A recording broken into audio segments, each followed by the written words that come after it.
حلقة جديدة من برنامج الجماهير. النهاردة مش حلقة بالمعنى المفهوم، هو عايز أقول تحليل، يمكن برضو مش هقول تحليل شامل. هقدر أقول إنه مبسط لمباراة مصر والكاميرون اللي أقيمت امبارح في نهائي كأس الأمم الأفريقية رقم 31. البطولة انتهت بفوز الكاميرون على مصر 2-1 في الوقت الأصلي. ولو نفتكر أنا كنت عملت تحليل مبدئي، تحليل وتقييم مبدئي، يعني كان مختصر في أثناء تسجيلي لحلقة الأحداث الأسبوعية اللي يعني نزلتها امبارح على القناة وعلى صفحتي. الحمد لله، يعني أنا يعني الحمد لله أحمد ربنا طبعا. ما زلت الحمد لله، بفضل ربنا طبعا أولا وأخيرا. كل التوقعات وكل التحليل والتقييم اللي أنا بقوله أو بنزله بيكون صائب بنسبة، مش عايز أقول 100%، بس لا يقل عن 95%. الحمد لله، يعني أحمد ربنا وأشكر فضله إنه اللي قلته امبارح بالظبط ونزلته في الحلقة بتاعتي، ونزل كان قبل المباراة تقريبا بحوالي أقول دقايق معدودة. ويمكن التوقيت موجود في الصفحة عندي، موجود في القناة. ويمكن أنا آسف إن أنا كنت عايز أسجل الحلقة دي يمكن قبلها بيوم، بس حصل ظروف تقنية منعتني إن أنا أسجلها. وكنت مصمم إني أنا أنزل الحلقة خصوصا عشان خاطر الجزئية دي بالتحديد قبل بداية المباراة طبعا، عشان يكون التحليل عايز أقول قبل المباراة يكون منطقي إن أنا أنزله قبل المباراة مش أثناء المباراة طبعا ولا بعدها. وده يمكن نهج الجديد اللي أنا بدأت أتبعه في المباريات الكبيرة المهمة اللي بتلفت نظر الجماهير وبتلفت انتباههم طبعا، إني بعمل تحليل قبل المباراة. مش تحليل وبس، لأ، بتوقع وبتقييم وبعد المباراة كمان. وده يمكن بدأته حتى في المباراة اللي فاتت الأهلي والزمالك، الحمد لله نجح بنسبة 100%. والحمد لله بواصل الأمر ده في المباراة دي. وبيتهيألي كل حرف قلته ما عدا يمكن حاجات بسيطة جدا هي اللي تمت في المباراة. ارجعوا لي تسجيلي، ارجعوا لي الجزء التاني والجزء التالت لما اتكلمت برضو رتبت الأمر بشكل أفضل شوية.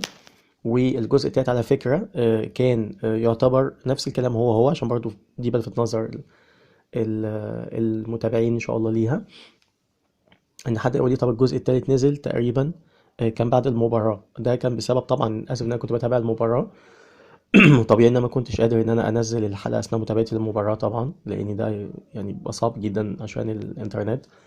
فكنت انتظرت ان انا انزل الجزء التالت ده بعد المباراة، لكن هو متسجل من قبل المباراة. يعني 3 اجزاء متسجلين من قبل المباراة اللي انا نزلتهم في الحلقة. بس طبعا ظروف الداونلود بياخد وقت طويل بالنسبة لكل جزء، عشان كده يمكن بحاول بقدر الإمكان ما أطولش في كل جزء عشان يبقى فيه سهولة في التنزيل. لكن التايم موجود عندكم في القناة. الجزء التاني هو الأهم بالنسبة لي، إن هو اللي فيه توقعات، فيه التحليل كامل بتاع المباراة قبل المباراة، يعني تحليل والتقييم موجود الحمد لله إنه نزل بشكل كامل. الجزء أو بدأت نزوله قبلها بساعة ونص، يعني قبل المباراة بساعة ونص، من 7:30 تقريبا بدأت أنزل الجزء التاني. خد وقت طويل لأنه كان طويل شوية. الجزء التالت كان متسجل وجاهز، ونفس الكلام اللي قلته في التالت هو اللي قلته في التاني، مفيش تغيير. عشان محدش يقول لي لا ده التالت اهو مثلا التايم بيقول ان انت منزله بعد المباراة، فده بناء على اللي تم في المباراة. لا، ده مش صحيح طبعا، لان بكل بساطة الجزء التاني اللي نزلته قبل المباراة واللي فيه تحليل كامل تقريبا، لكن يمكن ما رتبتوش بشكل كبير أوي، يعني عشان كده قصدت ان أنا ارتبه في الجزء التالت. هتلاقوا ان الجزء التاني ده بدأت انزله الساعة 7:30، يعني قبلها بساعة ونص كاملة. والجزء التالت موجود نزل بعد المباراة. طبعا زي ما قلت الظروف ان انا كنت بتابع المباراة على الانترنت، فكان صعب جدا ان انا انزل الجزء مع المباراة. دي ملحوظة بسيطة بس حبيت اسبق بيها عشان اكون انا يعني بتكلم عنها قبل ما تلفت نظر حد ممكن يفهمها بشكل خاطئ. فحبيت ان انا اوضحها بشكل سليم، وطبعا التايم موجود وليثبت كلامي. عايز ارجع واقول الحمد لله طبعا اني تقريبا كل يعني اللي قلته في خطة اللعب حصل. انا اتكلمت وقلت ان الكاميرون فريق مش مرعب خالص، مش خطير للدرجه، لكن فريق منظم، منظم اكتر من غانا، صلب اكتر من غانا، عنده نجاح اكتر من غانا، عنده روح اكتر من غانا، عنده رغبه اكتر من غانا، ده اللي قلته وذكرته امبارح. كمان فوران الشباب زي ما بيقولوا واحتياجهم لبطولة، لأنه لعيبة مغمورة، ده قلته امبارح على فكرة، وقلت إنه من نوعية حتى الأندية اللي بيلعبوا فيها نوعية محدودة جدا كشهرة وبطولات. مش أندية قمة في أوروبا. يمكن يعني أكتر لاعب فيهم بيلعب في فالنسيا، سوري، في مارسيليا، نيكولو طبعا اللي بعد كده راح ليون. ونجم الفريق الأول لأنه باسوجوج بيلعب في، لو خدنا بالنا، بيلعب في الدنمارك. طبعا الأمر يختلف بعد البطولة دي، بعد المردود اللي عملوه بالنسبة لمجموعة اللعيبة دي. لكن أنا قلت الخطورة كلها بتيجي من النقطة دي، بتيجي من إن اللعيبة دي مش شبعانة، مش زي بقية الفرق اللي بتعاني من الأمر ده، زي نيجيريا، زي غانا، زي كوت ديفوار في وقت كبير وده اللي خلى كوت ديفوار ما خدتش غير بطولة واحدة بالعافية البطولة اللي فاتت، رغم إنها دايما كان بيبقى عندها منتخب رائع رائع بكل معاني الكلمة، وكان دايما بيبقى فرديا هو الافضل. نفس الامر بالنسبه للمغرب، نفس الامر بالنسبه لمنتخبات كتير لعيبتها تفكيرها كله بيكون في احترافها فقط، في عايز اقول التطلع اكتر ان هو يكون فرديا في نادي افضل، نواحي ماديه اعلى. منتخب ما بيمثلوش كتير، لانه برضو دي آفة كبيرة ان بالنسبة لدول شمال افريقيا، ودي حقيقة. بيخرجوا من سن صغير جدا جدا، بيهاجروا، بيتولدوا في اوقات كتير بيتولدوا في دول اوروبيه زي هولندا بالنسبه للمغرب، والنرويج والدنمارك، وزي فرنسا طبعا بالنسبه للجزائر. فده عامل مشكله كبيره جدا، لا بيبقى حته انتمائه مش موجوده قوي، دي حقيقه، هنتكلم بصراحه ووضوح. لو عايزين احنا فعلا، انا صعبان عليا فريق زي الجزائر جدا جدا، فريق فرديا رائع رائع، والجزائر لاول مره من سنين طويله تعمل فريق بالقوه دي، فرديا، لكن جماعيا فريق ما عندوش روح تماما، ما عندوش حته الجماعيه، ما عندوش حته الرغبه في انهم يعملوا حاجه للمنتخب. غالبيتهم، يعني معلش انا اسف، يعني غالبيتهم ما بيتكلمش عربي اصلا، ده يعني الجزائر والمغرب، بس بالذات يمكن الجزائر، يمكن تونس شويه الجاب ده مش موجود، يعني لعيبه اساسها بتيجي من دوري محلي بشكل اكبر. غالبيتهم مولود في تونس، عايش في تونس. حتى لما بيخرج للاحتراف الاوروبي بيخرج في سن مش صغير قوي، زي يمكن قريب كتير لمنتخب مصر. فيمكن الحته دي في تونس شويه، لكن تونس بتعاني من افتقار المواهب، دي بقى لها فتره، دي حقيقه. تونس بتعاني جدا، يمكن من 2006 2008 على اقصى تقدير ما عندهاش منتخب مميز، ما عندهاش منتخب جاي، يعني اقدر اقول انه يقدر يكون تنافسي. نجم الفريق بتاعهم المساكني بيلعب في قطر، يعني ده مثل بسيط. فده اللي عايز اقوله يعني. طبعا مش مقياس، بس عايز اوضح ان قد ايه جوده اللعيبه مش عاليه لدرجه ان مفيش تهافت عليهم من الانديه الاوروبيه. حتى يمكن لو بصينا لانديه القمه في اوروبا ما نلاقيش لعيبه توانسه، لان نادرا نادرا يمكن نلاقي لاعب او اتنين، ومش في انديه القمه يعني نمره واحد، لا ممكن نلاقي في الطبقه الثانيه من انديه القمه، او انديه، قصدي اسف، الانديه العالميه.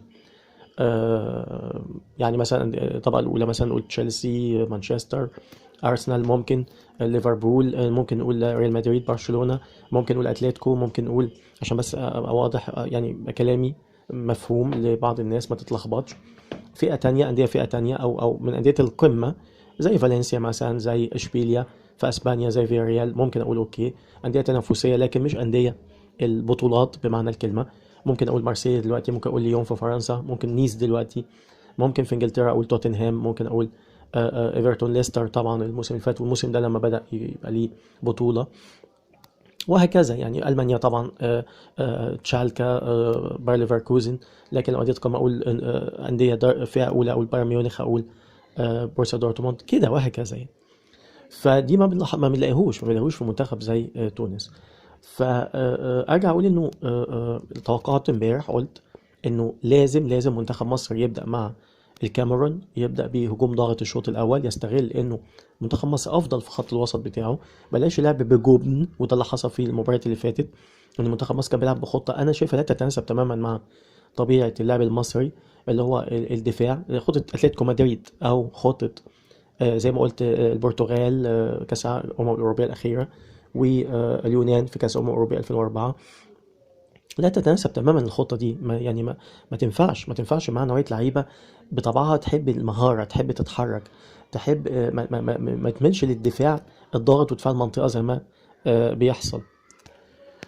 المفروض ان كان المنتخب زي ما قلت يبدأ البطولة بكده. يعني انا اعتقد ان الشوط الاول اللي اتعمل مع الكاميرون امبارح كان مهم جدا، ويمكن مع غانا كمان الشوط الاول بتاع غانا. يمكن في ناس بتقول لك المستوى في مباراة امبارح كان الشوط الاول افضل شوط. ما اعرفش ليه، برضو ما زلنا كمقيمين او ما زلنا كمعلقين في الوطن العربي ويمكن في مصر خاصة دايما بنبص لاخر حاجة. دايما نبص ونقيم على اساسها بشكل سلبي جدا. يعني بكل بساطة المعلق يقول ده احلى شوط لعبته مصر. طب انا اسف، يعني انت عندك التقييم او قدامك الاشواط كلها، ممكن تكون انت شفت الاشواط كلها طبعا وعلقت عليها. انا بتكلم على معلق علي محمد علي، اللي ليه عليه عايز اقول ملاحظات، وانا يمكن ذكرت ده قبل كده فهتكلم عنها بس يمكن في النهايه. لكن عايز اقوله مثلا من ضمن، يعني ليه بتتكلم في المطلق؟ يعني ده شيء غلط جدا جدا وبيرسخ ثقافه سلبيه جدا موجوده للاسف عندنا واحنا بنحاول نشيلها. يعني دايما ابص لاخر حاجه. بمعنى في التقييمات هنا في مصر مثلا، يمكن في الوطن العربي كله لكن في مصر خاصه، لما اجي ادي افضل لاعب في بطوله زي الدوري مثلا، الدوري المفروض في مصر 30 اسبوع او 34 اسبوع طبعا بحكم انه 18 نادي. 34 اسبوع ممكن لاعب يكسر الدنيا ويتألق ويبقى ماشي بثبات مستوى رائع، مش شرط يبقى هو اللي بيحرز اهداف، بس هو لافت النظر وعامل شغل مميز جدا وشغال تمام جدا واخيرا الناس خدت بالها منه. وفجأة بعد كده ان في لاعب تاني يطلع كده فجأة في 4 5 اسابيع متتالية في الاخر يعمل طفرة كبيرة مثلا، يحرز اهداف كتير، اداء مميز، بس اقول هو ده احسن لاعب. لان دايما ببص لاخر حاجه، نسيت تماما ومسحت باستيكه المجهود اللي عمله اللاعب اللي فضل اكتر من 30 اسبوع مثلا مميز جدا، او 25 اسبوع مش هقول 30، ولاعب تاني يجي في اخر 3 4 اسابيع لمجرد انهم الاواخر خلاص. نفس الامر هقوله على حتى اختيارات المنتخب لما يجي يقول لك ايه، يكون البطوله يعني داخله اهي كويس، البطوله مثلا زي بطوله الامم الافريقيه كده في شهر واحد، المفروض ان الدوري مثلا بادئ في شهر 9 كويس، في نص 9، يعني المفروض يتلعب نقول نص 9 10 11 12 3 اشهر ونص، مع تقريبا نقول نص نقول شهر نص 12، بحيث بعد كده بيكون في معسكر. بنتكلم في 4 شهور، 4 شهور فيهم يمكن اقول ما لا يقل عن سيزون كامل، مع يمكن جزء من سيزون تاني. يعني اكتر من نص موسم. ممكن يكون لاعب مع بداية الموسم عامل شغل رائع، لكن هبط مستوى نسبيا شوية، لكن ما هبطش بالشكل الرهيب، يعني بيتأرجح لكن اللاعب مميز كويس. او لاعب تاني يعني عايز اقول بدأ ممكن يعني في نص الموسم كده مستواه يقل شوية، لكن كان مثلا بقى له كام مباراة مميز تمام. ده ما فكرش فيه، انا كل افكر فيه ناخد دايما اضم المنتخب الاحسن في 3 4 مباريات اللي قبل التجمع على طول. طب الاول اعرف طب سبب هبوط مستوى اللاعب ده، هل هبوط حاد، هل هبوط بسبب حاجه ابقى متاكد انه مش قادر يرجع لمستوى تاني، زي ممكن تبقى حاجه نفسيه تطول شويه، او ممكن مشاكل عائليه او مشاكل مثلا اسريه او مشاكل بره الملعب او مشاكل مع المدرب او الاداره مثلا، ساعتها اقول اوكي. لكن وارد جدا التذبذب، وارد جدا جدا التذبذب، بس مهم ما يكونش الكيرف بينزل مباريات كتير متتاليه وفتره طويله، هو ده الرك. فدي مشكله كبيره قوي. المهم يعني عشان ما اطولش كتير في النقطه دي، فانا يعني ما بحبش حته الكلام في المطلق وتتكلم كاني يعني ممكن اقول اظن مثلا دي احسن مباراه، ممكن اقول انا ما شفتش الكل، او ممكن اكون مش فاكر الكل لكن انا شايفها دي احسن مباراه، ممكن تقول كده، لكن ما تقولش دي احسن مباراه في المطلق. لا، لان مباراه غانا كان في اداء جيد من منتخب مصر، كان في اداء جيد فعلا في الشوط الاول، انا شايفه يمكن كان مضاهي ده او افضل في مباراه غانا. لكن انا يعني ارجع تاني لكلامي، انا قلت لازم مصر تبدا مع الكاميرون بكره بهجوم ضاغط، قلت بالحرف بصوا للشوط الثاني بتاع منتخب كاميرون ومنتخب غانا. الشوط الثاني ازاي ضغط الكاميرون بشكل كبير من غانا اللي هي اصلا اقل نجاعه واقل خطوره من منتخب مصر في نص الملعب وفي الهجوم، وما عندهاش اللي عايز اقول الحلول الكتير. ده واضح جدا طول البطوله، بيعتمد على 2 لعيبه فقط اقصى تقدير، و2 مش مميزين قوي، الاخوين ايو. وقلت انه ومع ذلك ضغط بشكل قوي على منتخب الكاميرون، وكان الشوط الثاني هو الافضل طبعا بكل المراحل، وعمل فرص كتير. فالعب بالنمط ده، اضغط على منتخب الكاميرون، العب بشكل قوي، استغل ان انت بتقل كتير بدنيا في الشوط الثاني، لازم تعمل كل الشغل ده في الشوط الاول. كلامي بالظبط هو اللي اتعمل، بالظبط كلام هو ده اللي اتعمل. الكاميرون اتفاجئ على فكره، انا توقعت ان الكاميرون تفاجئ، والكاميرون اكيد المدرب بتاعه حس ان ممكن منتخب مصر يلعب بالامر ده، ان هو فعلا بيجيد الحته دي، بيجيد في الشوط الاول بالذات، وعارف ان منتخب مصر بيقل في الشوط الثاني. لكن اتفاجئ ان الهجوم ضاغط قوي قوي زياده، يعني كان متوقع ممكن يبقى الموضوع يبقى يمشي بيه عايز اقول يعني بالتوالي كده، يبدا الاول ممكن شويه شويه، جس نبض شويه، وبعد كده يبدا يشد، ساعتها يبدا يلم نفسه منتخب الكاميرون. لكن هو اتفاجئ بالضغط الشديد من اول المباراه. لعيبه كمان عشان صغر سنها وانعدام خبرتها في البطولات الافريقيه، فما قدرتش تجاري الامر ده، بتكلم على منتخب الكاميرون. وما لعبش مع منتخب لعبه بالنسق ده، حتى السنغال القوي جدا اللي هو افضل منتخب في البطوله هجوميا، واكتر منتخب عنده حلول، واكتر منتخب عنده نجاعه، ومع ذلك ما لعبش بالنمط ده مع الكاميرون، والكاميرون ده يمتصوا بشكل كبير جدا طول المباراه. فعشان كده اتفاجئ، وده كان مهم جدا، وده اللي انا قلت منتخب مصر يفرق كتير لو بدأ بالشكل ده، وده اللي حصل. طيب ايه اللي حصل بعد الهدف لما احرز؟ عايز اقول انه توقعت جدا جدا جدا جدا، وقلت نفس الكلام ده، قلت منتخب مصر قل جدا في الشوط الثاني، والكاميرون هيكون افضل. وضحت ده، ورجعوا لكلامي، والكاميرون هيكون افضل بشكل كبير، لكن افضل في امتلاك الكوره، افضل في الاستحواذ، افضل في بعض الخطوره، لكن مش هيكون خطير جدا للدرجه. حصل ده بالظبط. راجعوا الاحصائيات، راجعوا المباراه بشكل جيد، هتلاقوا ان الكاميرون كان مسيطر سيطره كبيره جدا، سواء في نص التاني من الشوط الاول او الشوط التاني كاملا. لكن نفس نمط منتخب بوركينا فاسو، ارجعوا تلاقوا نفس النمط، لعب في نص الملعب بشكل كبير، تمريرات كتير، لكن خطوره لا، خطوره يعني شبه معدومه. الدليل هنلاقي الشوط الثاني الشوط الثاني بالتحديد، الكاميرون كان عمل حوالي يمكن 8 تسديدات، عايز اقول بين القائمين والعارضه 2 بس، 2 بس فقط بين القائمين والعارضه. تمام. وحتى مش يعني مش خطوره بالمعنى، يمكن مصر ما راحش، يمكن 3 كور بس، منهم واحده بس بين القائمين والعارضه. يمكن كتير كان ليه حوالي 6 ضربات ركنيه، ما فيش ولا ضربه ركنيه لمصر، او واحده على ما اظن. فعايز اقول انه يعني ده وضح ان منتخب الكاميرون اللي قلته بالظبط، ان ما يتخافش منه، منتخب منظم جدا، قلت منتخب قوي عنيف اجريسيف جدا في لعبه، حادي، يعني مش منتخب كيوت كده زي غانا، زي يمكن بوركينا كمان.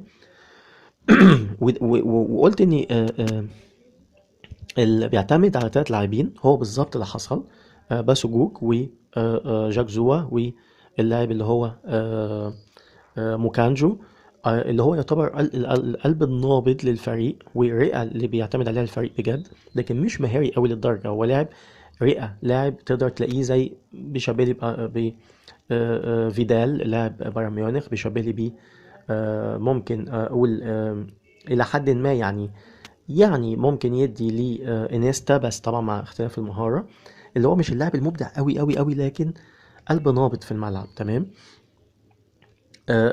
فاللعب كان مجيد جدا امبارح، بس جوك طبعا عمل كل حاجه، وده الامر الغريب واللي انا مستغربه، ودي برضو من النقط اللي هتكلم السلبيه.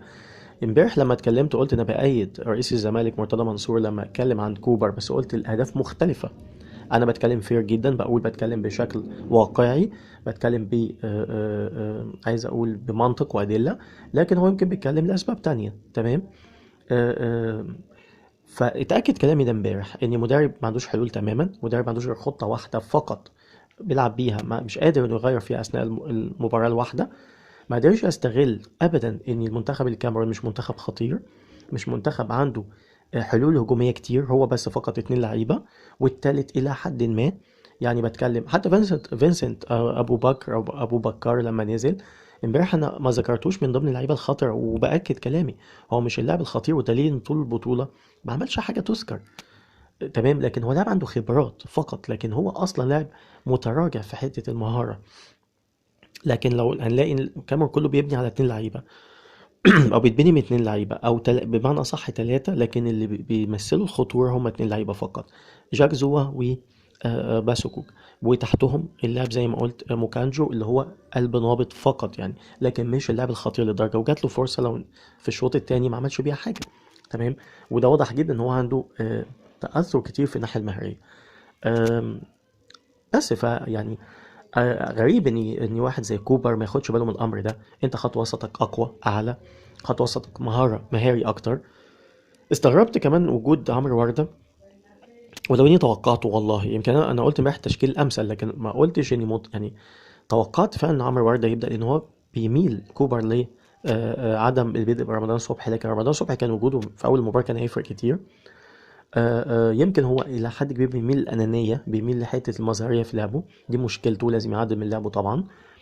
ما عندوش حته الاستمراريه في الاداء، ما عندوش حته الاستمراريه في المستوى دي، وحتى في اثناء المباراه الواحده.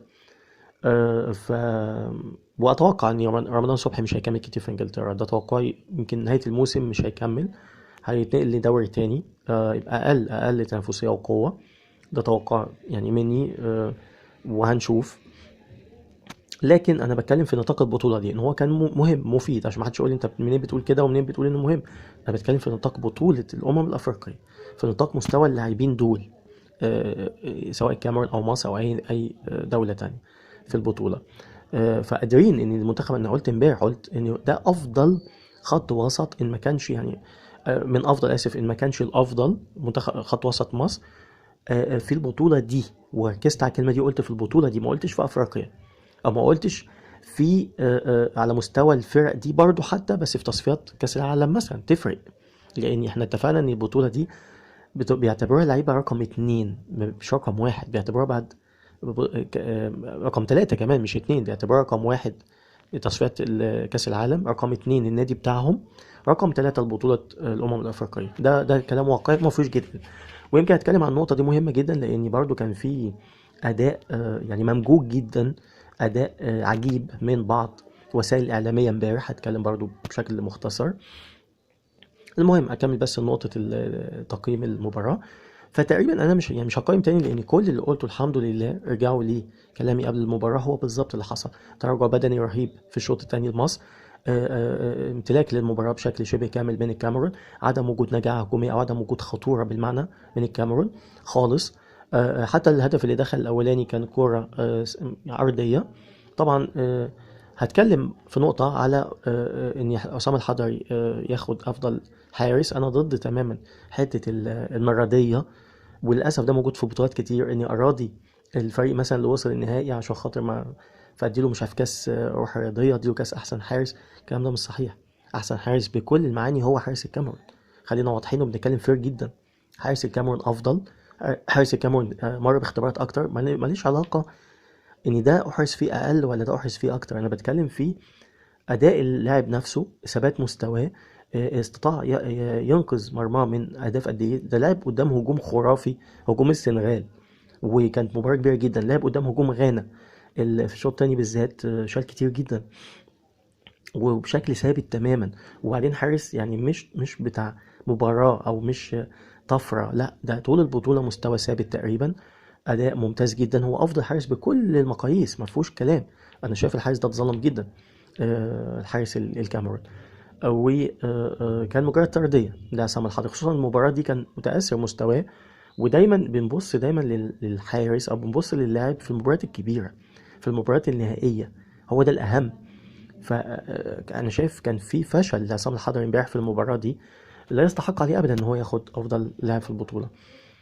حد يقول لي الله، انت لسه بتقول من شويه المفروض لاعب مجيد طول البطوله، وبعدين يجي في الاخر مثلا لو اخفق شويه يبقى انت تذبحه ليه، او تقول. طب انا بتكلم في وجود لاعب اخر، وجود لاعب اخر افضل. والكاس بياخدوا واحد فقط، واحد فقط مش الاثنين. انا لو اقدر ادي الاثنين يبقى الاثنين اوكي تمام، هما الافضل. لكن الكاس بياخدوا لاعب، فلازم اختار يا ده يا ده. عشان كده قلت حارس الكاميرون فقط هو اللي ظلم، لان هو الافضل. بس ارجع تاني واقول انه الشوط التاني اثبت تماما اللي انا قلته. فعلا الكاميرون لحد ما قدر يحرز الهدف. وكنت على فكره عن يقين ان المباراه ان دخلت الوقت الاضافي، قلت امبارح واكدت ان المباراه هتخلص للكاميرون، قلت كده سواء في الوقت الاصلي او وارد جدا توصل للوقت الاضافي، وده كان هيحصل فعليا.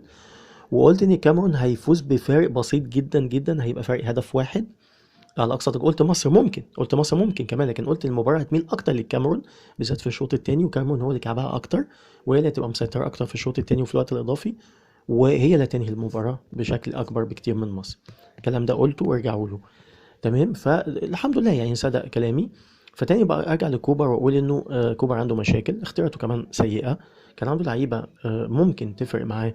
يعني انا شايف ان مؤمن زكريا كان ممكن يفرق جدا، بالذات في ظل المستوى الضعيف للفرق الافريقيه في البطوله دي، وبالذات في دفاعاتها، وبتعاني قدام اللعيبه السريعه المهريه.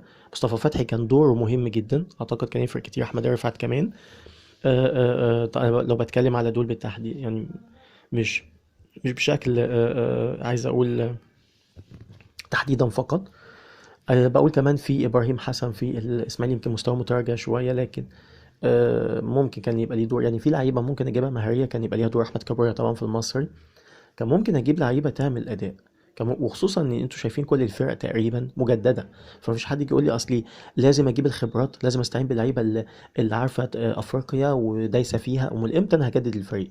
ثم ان الفريق الموجود دلوقتي مع تريزيجيه ده مش جديد، عمرو ورده ده مش جديد، مروان محسن يمكن ما لعبش كتير، آه، آه، كريم حافظ اللي في الشمال، اسمه ايه ده، طارق حامد برضو، ابراهيم صلاح يمكن شويه الى حد ما بسيط. يعني لعيبه كتير قوي. انا لو مسكت القايمه هطلع تلات ارباعها لعيبه جديده تعتبر، عدد مباريات مش كبير بالذات في بطولات افريقيه. بمناسبه حكايه كريم حافظ، دي برضو من سقطات كوبر. يعني انا مش فاهم كوبر ازاي يلعب في مباراه زي دي باحمد فتحي باك شمال اللي عمره ما لعبها قبل كده تماما. انا توقعت جدا وقلت ان المكان الافضل يلعب في نص الملعب مكان محمد النني، اللي انا برضو ما زلت مصمم انه لاعب اقل من المستوى، وسواء في منتخب مصر او في الارسنال. وما زلت مصمم انه مش هيكمل في الارسنال، وما زلت مصمم انه الموسم القادم هيكون بره الارسنال. فانا بقول انه او بره فرق القمه عامه، انا متاكد من ده سواء على مستوى الدوريات الاوروبيه كلها. فما زلت بقول انه كان المفروض والافضل احمد فتحي يكون جنب ابراهيم جنب طارق حامد، ويكون باك شمال كريم حافظ. انا مش فاهم يعني محمد عبد الشافي حتى كمان موجود، كريم حافظ موجود، العب احمد فتحي على اساس ايه؟ الغريب في الامر ان انا وديت المحمدي السيء جدا بقاله مباريات كتير مع منتخب مصر، وديته في اليمين على افضل لاعب في الكاميرون، واحد من افضل لعيبه البطوله، باسو جوج. اللاعب صال وجال في الحته دي، وجال لوحده فقط. وبرضه ما فطنتش لده ان انا احط له حتى لاعب تاني، مع اني عملت نفس الخطه بالعكس في نفس الجبهه اللي هي الجبهه اليمين الشمال بتاعت الكاميرون، وقفلها منتخب الكاميرون في الشوط الثاني بكل بساطه. الجبهه اللي فيها محمد صلاح، وانت ما قدرتش تقفل الجبهه اللي فيها بس جوج اللي هي نفس الجبهه، نفس الخط. شيء غريب يعني. فواضح لا يا كوبر، انا يعني مستغرب من الدعوات اللي طالعه بتقول لك يكمل مش عارف ايه. انا هنا مش بتكلم في حته الرفض للاقاله لمجرد بطوله، لا انا بتكلم ممكن جدا اني ما اقلش المدرب. يعني مثلا ادي مثلا لو بروس المدرب اللي هو البلجيكي ده كان اتهزم امبارح تمام، والبطوله خدتها مصر، انا كنت هبقى لو انا يعني محلل يعني بقول ده لازم ما يمشيش، ده لازم يفضل. اللي عمل ده الراجل ده عمل معجزه، معجزه، رغم برضه اني ما زلت مصمم ان البطوله مش بالقوه. لكن الراجل ده عمل معجزه لان نوعيه اللعيبه اللي معاه، نوعيه الفريق نفسه، والازمات اللي مر بيها، والسبع لعيبه مميزين وكبار وامكانيات مجوش، ولاعب يعتبر دور 8 دور 16 دور 8 دور 4 فرقتين هم من الاقوى. يعني الفرقه الاقوى في البطوله وفرقه من اقوى، اقدر اقول خمس فرق في البطوله، سنغال، بعد كده غانا، بعد كده لاعب مصر تمام اللي هي الاكثر ثباتا في المستوى في البطوله كلها، مع الكاميرون طبعا. فيعني ومع ذلك صامت جدا جدا، فريق منظم لاقصى درجه، عمل من الفسيخ شربات، بنى فريق في بطوله بس فقط. يعني لو الفريق ده بيعمل كده او الازمات دي حصلت قبل البطوله بفتره وقدر يبني الفريق ده بالشكل ده قبلها بفتره، كنت اقول اوكي. لكن ده كله حصل في البطوله نفسها، في البطولة نفسها، لأنه هو جاي على طول، الاعتذارات بتتوالى، اللعيبة المهمة بتمشي، في نفس الوقت اضطر يلعب البطولة بالمجموعة البسيطة دي، المجموعة المغمورة دي، وعمل الإنجاز الكبير جدا ده.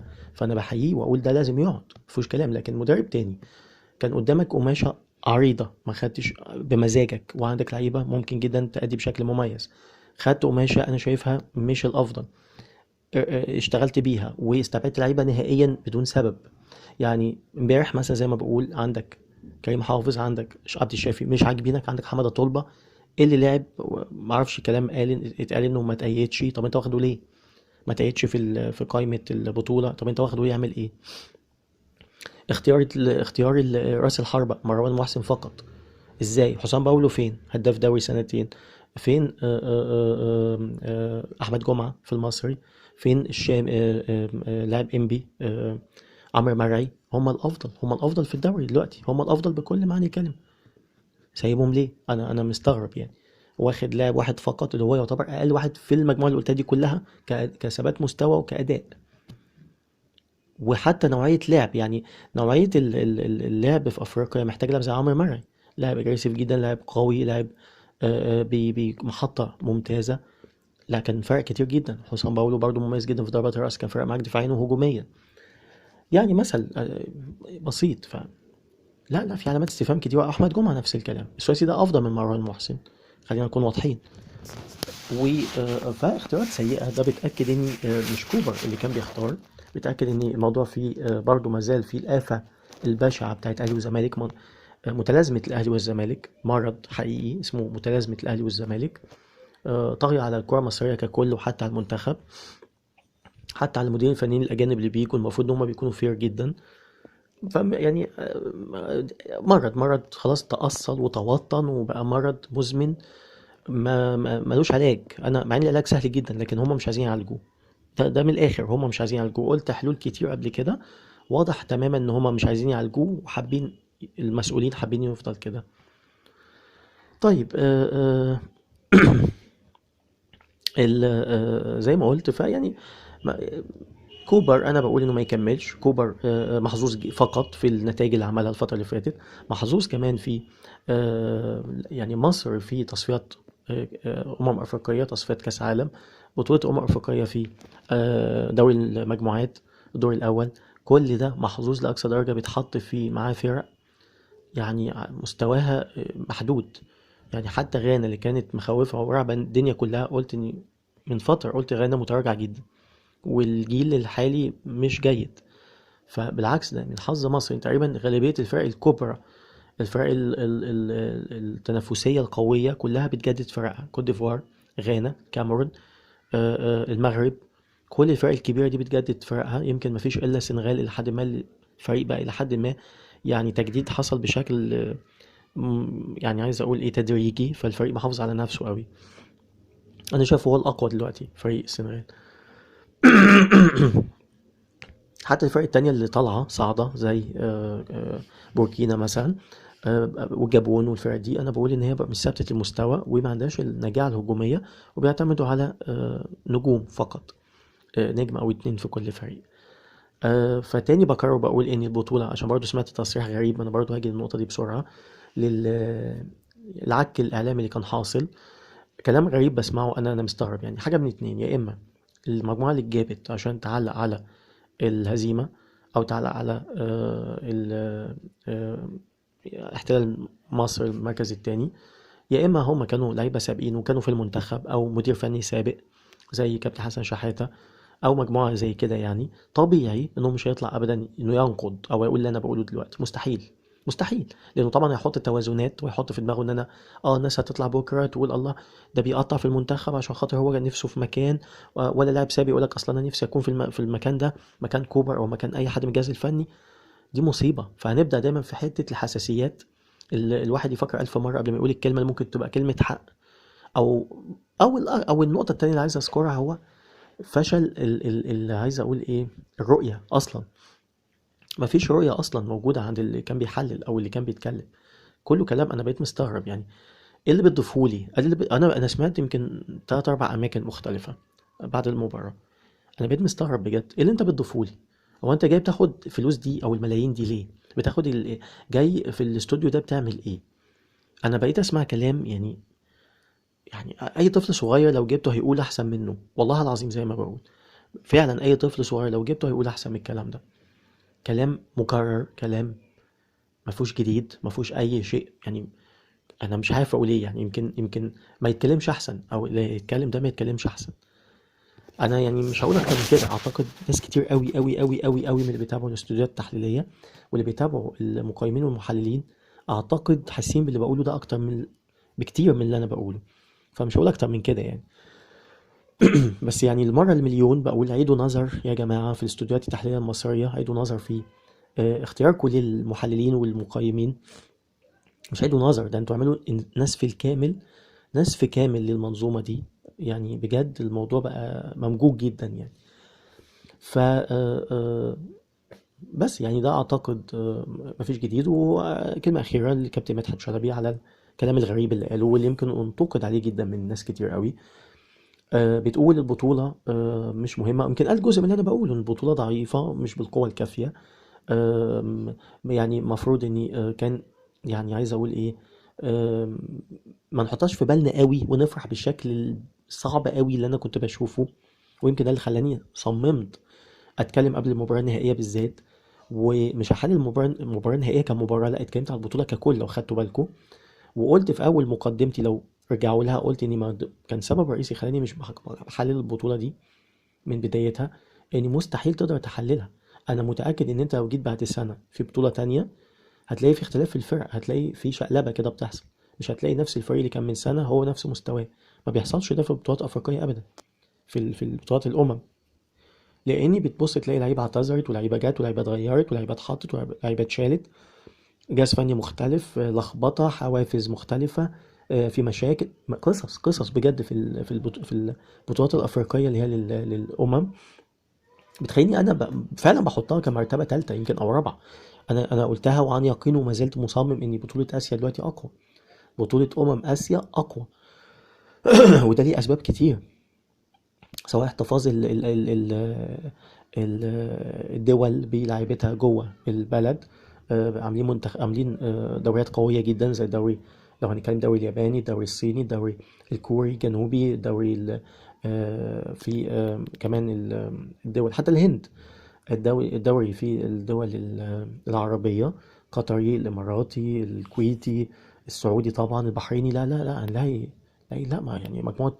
وبعدين بيبقى حتة الانتماء عالية جدا جدا جدا فعلا، لأن اللعيبة كلهم موجودين جوه الدولة، عارفين إن بيلعب في البطولة، هيخلص البطولة برضه هيبقى جوه الدولة، وهيبقى مع اللعيبة، وهيبقى موجود قدام جماهيره اللي هي بتتابعه